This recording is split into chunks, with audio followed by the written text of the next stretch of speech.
Hello my dear friends ও junior homeopathy doctor ও সাধারণ মানুষের জন্য আমি একটা ভিডিও দিচ্ছি। আমি ডাক্তার তারকচন্দ্র সরকার, গায়েঘাটা আমার চেম্বার, গোপালপুর থেকে এসছে। বেশ কিছুদিন ধরে ওষুধ খাচ্ছে। বিশেষ সমস্যা ওনার গ্যাস অম্বল, গলা বুক জ্বালা আর মাজার ব্যথা ছিল, যেটা L1 থেকে L5 পর্যন্ত ডিস্টার্ব হয়ে গেছে। যাই হোক, অনেক ওষুধপত্র খেয়েছে, আমার কাছে দীর্ঘ 3-4 মাস ধরে ওষুধ খাচ্ছে। এখন আশা করি অনেকটাই ভালো আছে। তবু পেশেন্টের মুখ দিয়ে শুনবো। আমি বললে তার হবে না, পেশেন্ট যেটা বলবে সেটাই। আমি বললে হয়তো বানায় বানায় বলবো, পেশেন্টের হয়তো মিষ্টি খাওয়ালাম, সে বানায় বানায় বললো। দেখি মিষ্টি খেয়ে বললো না এমনি বললো যে ভালো আছে না কি আছে। হ্যাঁ বলেন, আপনি কি সমস্যা নিয়ে এসেছিলেন? মাজার ব্যথা আর ওই গাল টাল টক হয়ে যেত। আর কি ছিল? আর গলা বুক জ্বালা ছিল, ভুলে গেছে। এগুলো কেমন আছে এখন বলেন? গলা বুক জ্বালাটা এখন খুব কম। মাঝে মাঝে খাওয়ার দিতে হলে তো জ্বালা দেয় না, তো দেয় না। আর মাজার ব্যথাটা? মাজার ব্যথা বলছি ব্যথা খুবই আছে, সামান্য জানে কম কম বুঝছে। আগের থেকে কম বুঝছেন? আগের থেকে কম বুঝছেন। যাই হোক, এই মাস 2 মতন 2-3 মাস মতন ওষুধ খাচ্ছে। আর এটা সিম্পল ওষুধ দেওয়া হয়েছে, সিঙ্গেল মেডিসিন। আর দেখাচ্ছি সেটা। ওনার দেওয়া হয়েছে লাইকোপোডিয়াম। লাইকোপোডিয়াম সাধারণত ব্যথার ক্ষেত্রে কাজ করা হয় না, কাজ করে না বলে, কিন্তু না, যদি টোটাল সিমটম থাকে সেক্ষেত্রে অবশ্যই কাজ করে। সমস্ত সিমটম নিয়েই তো ওষুধ, সে যে ওষুধই হোক না কেন। তবে মজার কথা, ওনার যে ব্যথাগুলো সেগুলো বিকালবেলা বাড়তো না, অথচ লাইকোপোডিয়াম দিয়ে ভালো আছে। গ্যাস অম্বলগুলোও বিকালবেলা অতটা হতো না, সেটা খেলে বাড়তো। বিকালে হতো, অ্যাসিডটা মুখটা হতো, মুখটা বিকালের দিকে হতো। আর গলা বুক জ্বালা খেলেও বাড়তো। আর কনস্টিপেশন ছিল 1-2 দিন পর পর, সেটা কিন্তু এখনো ঠিক পরিবর্তন হয়নি। আর একটা কথা বলবো, বলেন। এই ডানসাইটি যেরকম একটা বরফ নিয়ে ঠাকালি ঠান্ডা বরফ হয়, ওইরকম আমার এই ডানসাইটে এখানে ঠান্ডা বরফ হয়ে যায়। এটা কবে থেকে হচ্ছে? এই ব্যথা হওয়ার থেকে।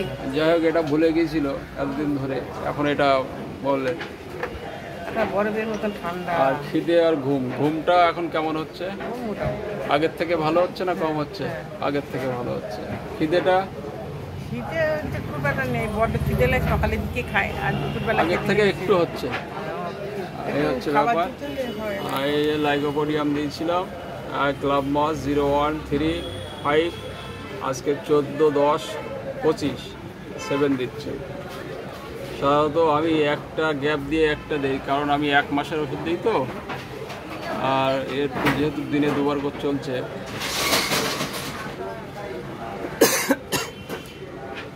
এই যে চেঞ্জ হয়েছিল L1 থেকে L5। বস করলে এটা বাড়তো, বসলে উঠলে, আর শুয়ে থাকলে বাড়তো। মর্নিংয়ে এটা কমে যেত। আর অ্যাসিডিটি ছিল, খেলে বাড়তো। আফটারনুন বিকালবেলা বাড়তো। বার্নিং ছিল, এটা খাওয়ার পরে বাড়তো। কনস্টিপেশন ছিল, এখনও আছে, পায়খানাটা এখনও ডিস্টার্ব আছে। 1-2 দিন পর পর এখনও হচ্ছে। ঘুম হচ্ছিল না, খিদে ছিল না। পেশেন্ট কিন্তু বলছে আমার গরম বেশি। এখানে একটা জিজ্ঞাসার চিহ্ন আছে। যাই হোক, ঠিকভাবে অনেক সময় গরম বেশি শীত বেশি বোঝা যায় না, প্রেশারটা একটু বেশি আছে।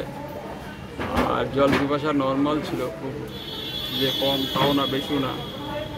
উৎসবে দুর্গন্ধ আছে, ঘামটা বেশি ছিল। খাওয়া দাওয়ার মধ্যে মিষ্টিটা ওনার খুব প্রিয়। মিষ্টি কি আপনার খুব প্রিয়? হ্যাঁ, মিষ্টি খেয়ে সহ্য করতে পারে না, কিন্তু মিষ্টি খেলে ডিসঅ্যাগ্রি হয়ে যায়। মিল্ক দুধও সহ্য হয় না, ঘিও সহ্য হয় না, কিন্তু মিষ্টি খুব প্রিয় না। যেভাবে কথার ভাবভঙ্গিতে বোঝা গেল যে মিষ্টি ওনার খুব প্রিয়। মিল্ক সহ্য হয় না, দুধ সহ্য হয় না। এটা ক্যালকেরা কাপ, সাইলেশিয়া, লাইকোপোডিয়াম আছে, সালফার আছে। আর মাইন্ডের মধ্যে ইরিটেবিলিটি আছে, কনসোলেশন, অ্যাগ্রাভেশন আছে, আর অ্যাভারিস আছে, যেটা লাইকোপোডিয়ামের মধ্যে ছিল। মাইন্ডের একটা গুরুত্ব দিয়েছিলাম, ডিক্টেটোরিয়াল ছিল। অ্যাভারেজ মানে পয়সা কড়ি দেদারে। আপনি কি পয়সা কড়ি দেদারে খরচ করেন, না একটু রেখে রেখে খরচ করতে চান? আর যে কোনো কাজকর্ম যা কিছু করেন নিজে চিন্তা ভাবনা করেই করেন, না সবার কাছে পরামর্শ নিয়ে করেন? না, আমি নিজে করি, আমি কারোর কাছে জিজ্ঞেস করি। তাহলে এই দুটো হচ্ছে মাইন্ড সিমটম ওনার খুব ছিল। এর উপরে আর মিষ্টি খেতে ভালোবাসতো, আর অ্যাসিডিটিটা বিকালবেলা হতো, কিন্তু ব্যথাগুলো বসলে উঠতে গেলে বা শুলে বাড়তো।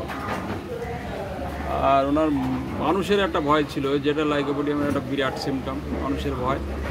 আর পাস হিস্ট্রিতে ওনার ফিস্টুলা ছিল, টিউমার অপারেশন, এইগুলো পরবর্তীকালে অ্যান্টি সাইকোটিক একটা মেডিসিন আসবে। আর যেহেতু বাবার দিকে একটা অ্যাজমা আছে, আর সিস্টার অস্টিওআর্থ্রাইটিস, এই জন্যে ওনারে পরবর্তীকালে মিডিয়াম বা পূজা আসতে পারে, যেহেতু একটা অ্যান্টিসাইকোটিক একটা মেডিসিন লাগবে। বংশে সাইকোটিকের সমস্যা আছে বলে তাই ওনার এই লাইকোপোডিয়াম দেওয়া হলো। ক্লাব মস, যার কমন নেম 07, আজকে দেওয়া হলো 14/10/24। যেহেতু উনি মাইন্ডের উপর বেশি গুরুত্ব দেওয়া হয়েছে, ডিক্টেটোরিয়াল আছে, অ্যাভারিজ আছে, মিষ্টি খেতে ভালোবাসে, দুধ খেলে সহ্য হয় না, ব্যথাগুলো উপবাস করলে বাড়ে, এটাও রেপার্টরিতে আছে। আর অ্যাসিডিটিটা বিকালবেলা বাড়ে, মানুষেরও একটা বিরাট ভয়, অন্ধকারের ভয়, এইসবগুলো দেখে আমি লাইকোপোডিয়াম দিয়েছিলাম। যাই হোক, অনেকটা ভালো আছে। আর এখানে লিখে রাখলাম, এখানে লিখে রাখছি এভি আরবর ভিটি, পরবর্তীকালে দেবো। থ্যাংক ইউ, ধন্যবাদ আপনাকে আপনার এই ভিডিওর পারমিশন দেওয়ার জন্য।